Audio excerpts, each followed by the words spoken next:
You are tuned into HMTV Canada Easy. With me today is Mike from the Velmas.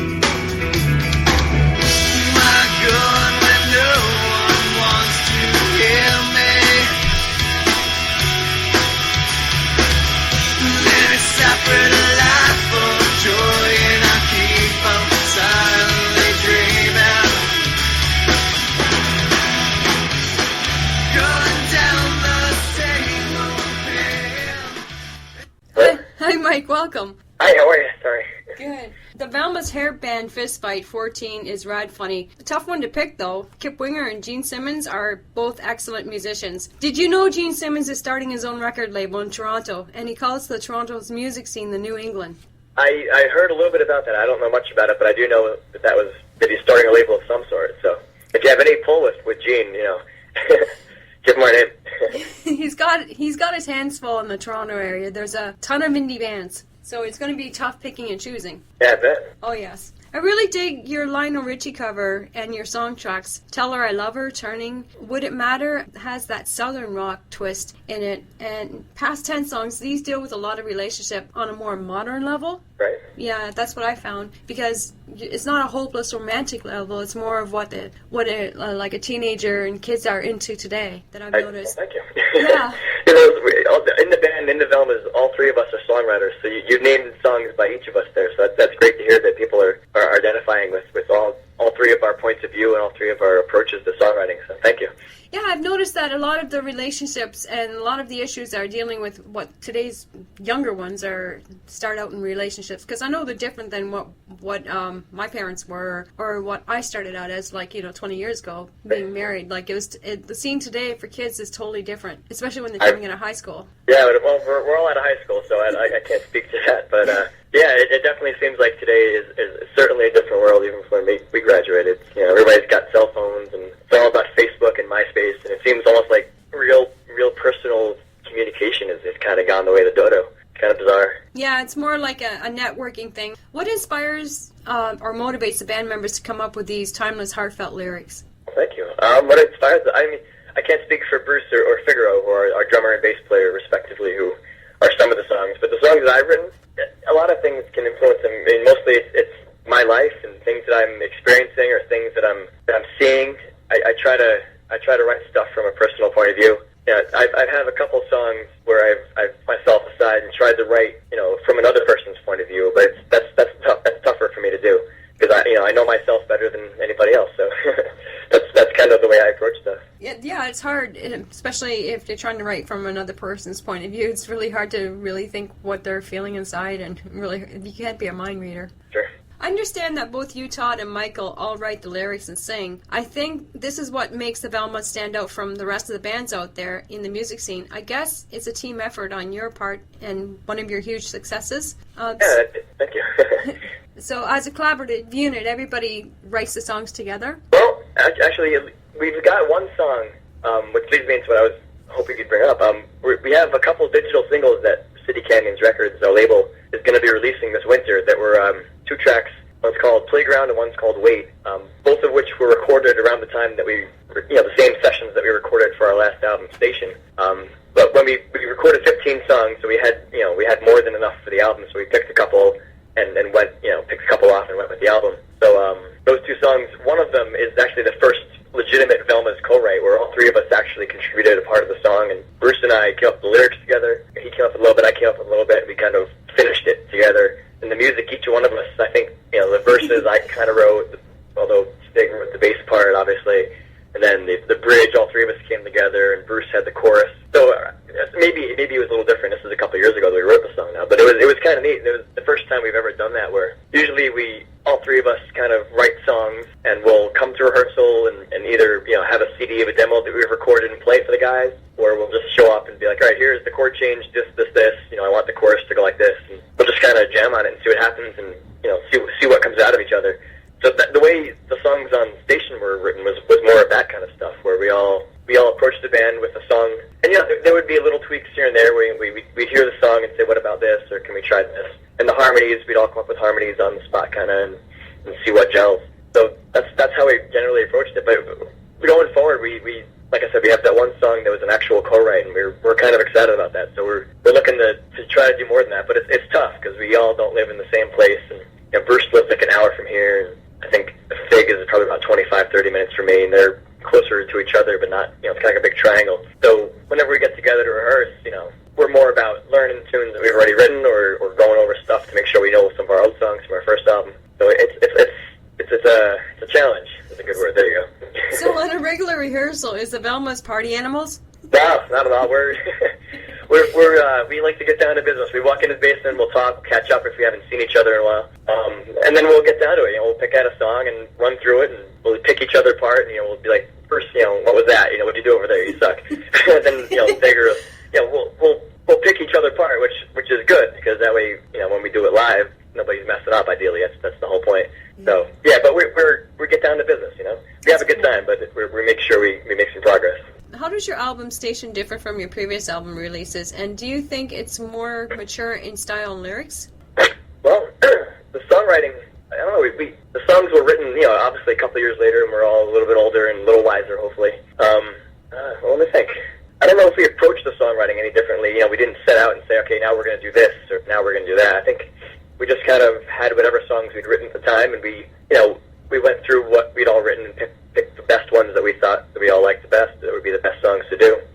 I don't know if any intentional choices were made in that respect. I will say, though, the recording process was significantly different. The first album was the first CD that we recorded together as the Velmas. We've each recorded before. But this is the first time we were working together in a studio. And the first album we recorded much more quickly than the second album at Station. Another Day at School was our first album back in 2002. And we recorded that with Chuck Weiss. I can't remember the name of the studio, but he had a little setup in the back of his house. It was like a garage that he kind of converted into a studio. It had 2 rooms. It had the control room with the mixing board and stuff, and then it had the room that you record stuff in, which was barely big enough for the drums. And, we made do, and we got pretty good sounds on that record. And that was the first time I ever mixed an album myself in Pro Tools. Chuck was there and helping me, but I kind of took the reins and drove the project there. Fast forward a couple years to Station. We ended up recording that out in Buffalo, New York. We're based out of Albany, about almost 6 hours away from Buffalo.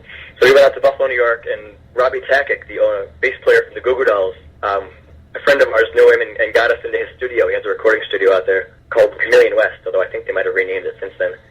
So we started recording the album out there, and we've got the Goo Goo Dolls, basically all their gear at our disposal and all their resources. So it was pretty wild. This awesome drum room and these $1,000 mics and all this amazing stuff to play with. It was a lot of fun. And but it took us a lot longer because we were going to Buffalo. The other one was kind of in Bruce's hometown, so it was a 45-50-minute drive or whatever for me. Buffalo, to get out there, we had to make a vacation of it almost and go out there for a weekend or go for a week at a time.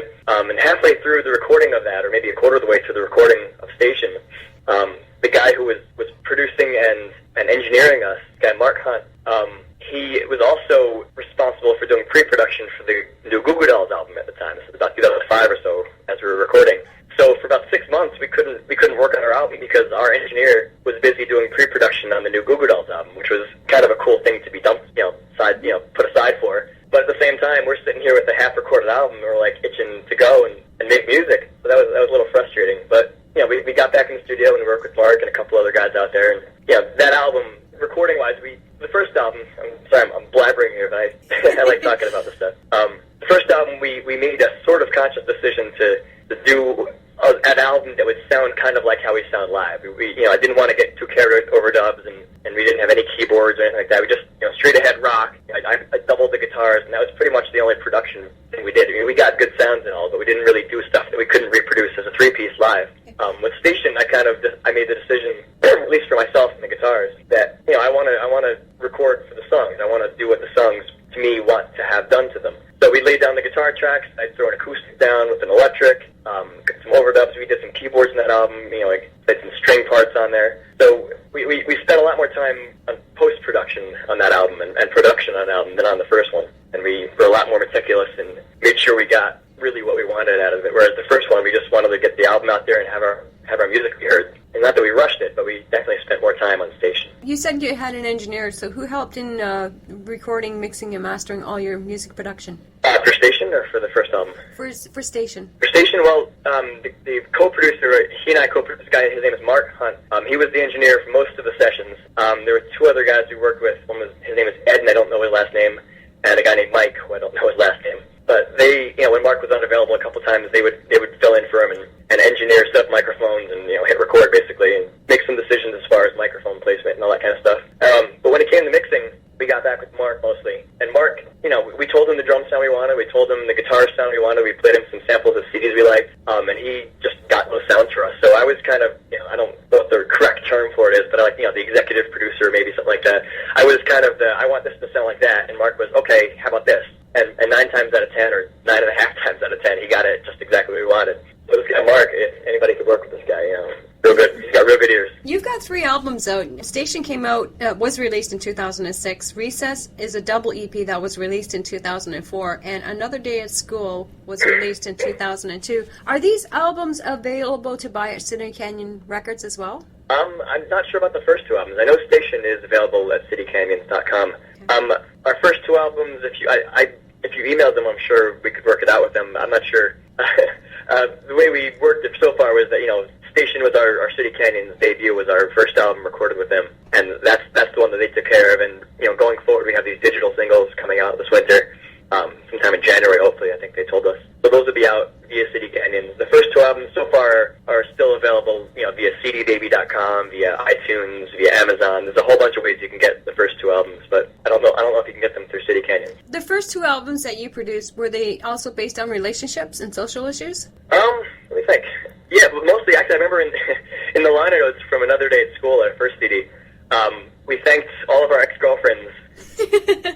Without them, there would be no lyrics, because all of our songs are, not all of them, I think 9 of them, maybe 8 of them out of 10, were about failed relationships or of some sort, or maybe not failed. A couple of verses are more on the upbeat side. I tend to write more of the negative lyrics in that respect. And the second album, it's the double EP that you referred to called Recess. It's not really an album per se. I mean, we have a couple tracks on there that were premixes, as we call them, of songs that ended up on Station. But at the time, it had been 2 years since our last album, and it looked like it was going to be another year or 2 because of the Goo Goo Dolls thing before our next album. So we decided to kind of take them as they were, and the mixes aren't quite as finished, and they sound similar, but they don't sound the same. If you listen closely, there's different guitar overdubs, there's different vocal takes maybe in a couple of his parts. So they have those 2 songs, and there's a couple of otherwise unreleased songs on there. One from a Howard Stern contest that we did called Restless a few years ago. That's cool. It was this contest to take these lyrics that they had, Vinny Favali wrote on the show, and make a song out of it. So Bruce, being a huge Stern fan, we're all big Howard Stern fans, but Bruce is the biggest. He wrote a song like overnight. We got together, went to the studio a couple days later, recorded it, submitted it. They played it on the air. They played a clip of it. Howard, actually, we have a recording of Howard Stern saying, "Hey, this is pretty good." And then we didn't make the top 3, but we made the top 20 out of I don't know how many thousands of submissions they got. And they actually ended up using our version, one of our our entries for that song. They used it on the Best of Restless Volume 1. So we're on this compilation CD of all these different versions of songs that were written using the same lyrics, with Robert Goulet, with William Shatner, with the winner of the contest, and a bunch of other crazy people like that. So that song is on the CD. We did a song for a tribute album in 2004 or 5, or give or take, for a band called Four Squirrels. That was an amazingly good band back in the 90s that, unfortunately, right after they got signed, they played a show, I think at CBGB in New York City, and on the way back to Florida, their tour van flipped over and killed, I believe, I want to say the singer and the guitar player and the tour manager. At least 2 of the band members and the manager were all killed. And that was, they just finished their album, and it was an amazing album. They had the song The Mighty KC, if you remember, that was on the air. So we did a tribute. There was a tribute album that was floated around.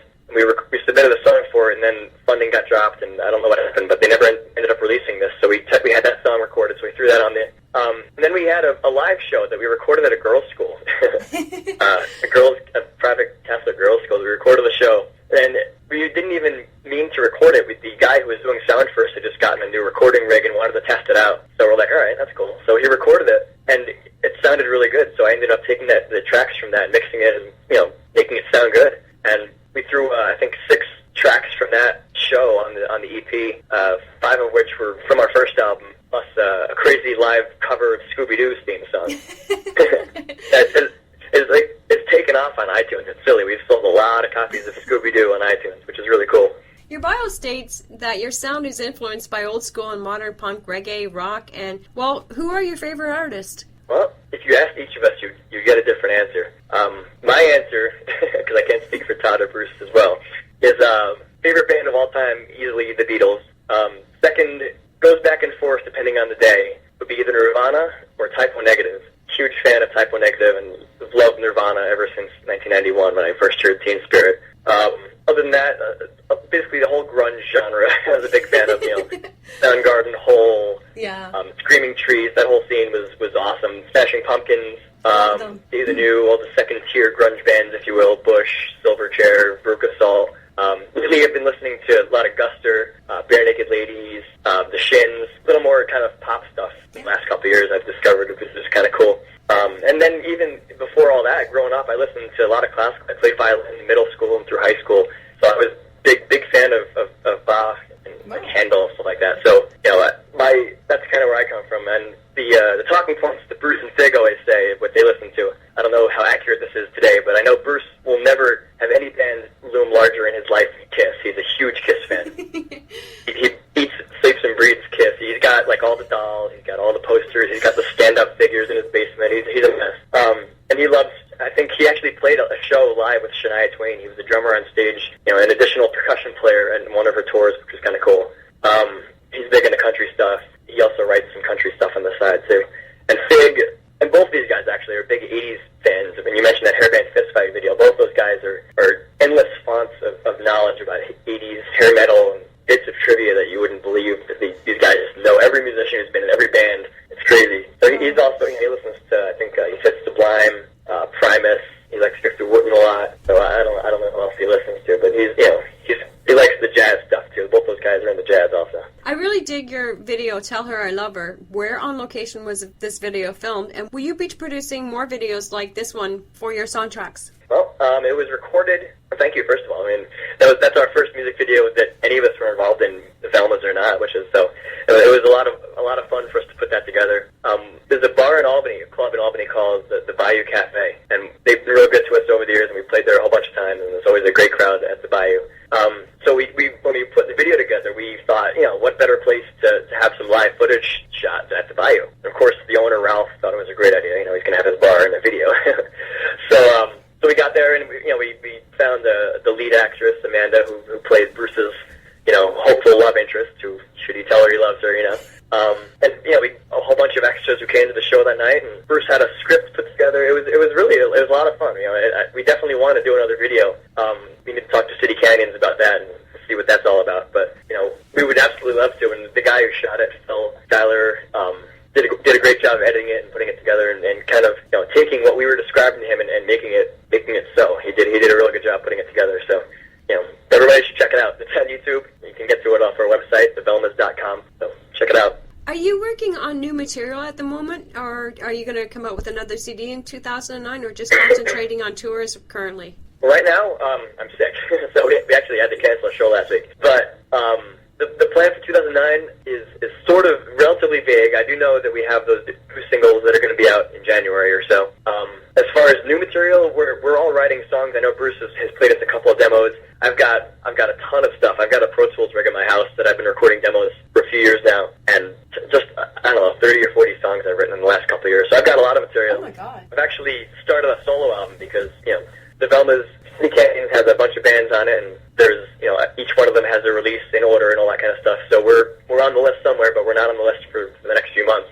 So this summer got together and took the 12 that I liked the best that might or might not have been Velma's material, and they might, they're a little bit poppier, a little bit different than what the Velma's direction has been. So I decided that, let's try that. So I'm putting together, I have 12 songs. I've got 6 drummers that have played a couple songs each, 1 or 2 or 3 songs each. And I'm basically recording all the other instruments myself, doing the bass, doing the guitars, doing the keyboards, doing the vocals, mixing it, producing it. It's overwhelming. is an understatement. It's a lot of work, but each time I get something done, I get a bass track recorded. I've got the drums all done. It's coming together, and it sounds awesome. I'm real excited about that. So that's kind of my project right now. I do know that the Velmas will have another album. I'm not sure when. Hopefully in 2009 we can at least start it. But when I started the solo record, I decided that I'm gonna finish this. I can't possibly have more than one album going out at a time.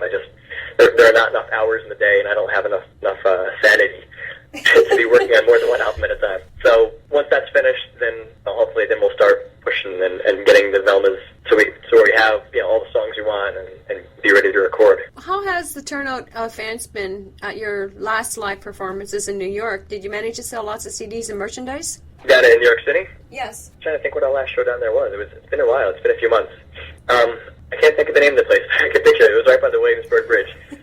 Yeah, we did pretty well. We have some friends and fans down in the city that have been real good to us the last couple of years, and they've been coming out and we've been selling stuff and we give some stuff away. We try to have a good time at the shows, and we'll throw a CD out and get people kind of riled up and excited about it. And then at the end of the show, we meet people, we talk to people, and we move some stuff. Yeah, we do pretty well. Will you be touring throughout the USA and Canada in the future with other bands? That's the plan. We definitely like to. We haven't actually been to Canada yet. We need to get up there. Hopefully during the summer months. But either way, we need to definitely get to Canada. That's been something we've talked about. And, we're not even that far away. We can go straight up north for 4 hours, something like that. We're right there. So hopefully definitely around the U.S. We did a tour last year, or maybe 2 years ago. We went down to North Carolina, Virginia Beach, around that area. We definitely want to spread further west, hit Ohio, hit Michigan, go out that way. Montreal, maybe. We have to see where the road takes us and where we're wanted. What I've been finding with festivals last year, what most bands did is that they all teamed up with a cost share factor for the tours, like the touring all through Canada and the USA. That's a great idea. We definitely, there's a couple groups on City Canyons that, the All Rights, for example, that they're actually, I think they're based out of Minnesota, so they might be a good band to put that together with. It seems like that's the way bands are going now. They're teaming up for a cost share factor, and they're touring all over the USA and Canada, because it makes sense to do that rather than just to go like as a single band trying to tour, right? Yeah, it would definitely make sense to put the resources, put the fan bases together. That's a wonderful idea, actually. I like when I go to a show, I like seeing 5 bands all at once than just seeing one single band. That's just me. Yeah, sure, you get your money's worth. Oh, you do. What big artist has the Velmas opened up for or shared the stage with in the past? Let me think. We've opened for quite a few good bands. Collective Soul, Soul Asylum. We've opened for Winger, believe it or not, which was a blast. Those guys, I was never actually a big Winger fan. That was a little bit before my time. But, Bruce and Fig, these guys are, like I said, they're big 80s fans, and these guys were huge Winger fans at the time, and Bruce made me this mix CD before the show a couple weeks so I can get into it and, know what Winger was about. And I gotta say, I count myself as a Winger fan now, which is silly, but they're awesome, and they're real nice guys. Reb, we met Kip, we met Rod, all those guys, real nice guys. So anyway, for Winger, we opened for Shaw Blades, which was Tommy Shaw, Jack Blades from Night Ranger, and all those great bands. We've opened for, who else? Let me think. Vertical Horizon, played with those guys. We opened for Mo. Trying to think. I'm sure there's a couple more, but I'm drawing a blank here. We played. There's a band called Tally Hall who is actually getting pretty big now. Cool. We played a show with those guys a couple of years ago, and maybe about 2 months, 3 months later, they were signed to Atlantic Records and all over the place. So we were with them before they were big, I was curious. Are the Velamites your fans, your fan base? Yeah, it's a little cutesy way of referring to our fans. I'm also, I'm not just a Hair Club member. In addition to being a band member, I'm also our webmaster, and by default, therefore, our email guy. So I'm the one sending out those newsletters every couple of weeks. And, you have to keep yourself entertained when you're trying to write to a few hundred people at a time. So, Velmites. We're the Velmas, they're the Velmites. We figured that was a good way to do it. And the Velmites voted the Velma as the Capital's region's best alternative band in 2006 and 2007. Was that a vote? Our band, yeah, well, there's a newspaper in Albany called the Metroland. Okay. Which is kind of our arts paper. And so every year they have the year-end, I forget what they call it, but they have the best of issue. And one of the categories is the best band. And we, a couple of years ago, and we were the best band in Albany. The best alternative band or the best rock band, something like that. Okay, that's where that's starting to make sense now, because I read that, I'm thinking, okay, I gotta ask that question because I'm curious what they meant by that. Okay, before we wrap up our interview, do you have any shout-outs? Any shout-outs? Well, I'd give a shout-out to Tamara and Trevor over at City Canyons for hooking up the interview and introducing us here. Shout out to my wife for being very patient as I work on the CD and play shows all the time. And shout out to Bruce and Fig wherever they might be tonight. I don't know where they both were, but they both had something going on tonight, which is why I'm on the phone alone with you tonight. So wherever they might be, hello, Fig and Bruce.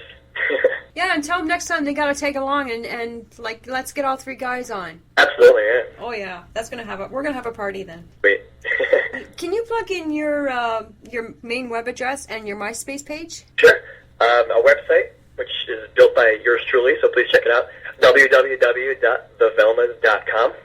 Velma, like Scooby-Doo, the girl from Scooby-Doo with the glasses. We are the Velmas. So if you can't remember the name, think of Velma from Scooby-Doo. And our MySpace page is at myspace.com/thevelmas. Very simple. I would like to thank City Canyon Records for allowing our e-zine to interview the Velmas. And Mike, thank you. You rock. Thank you very much for doing this. We appreciate it.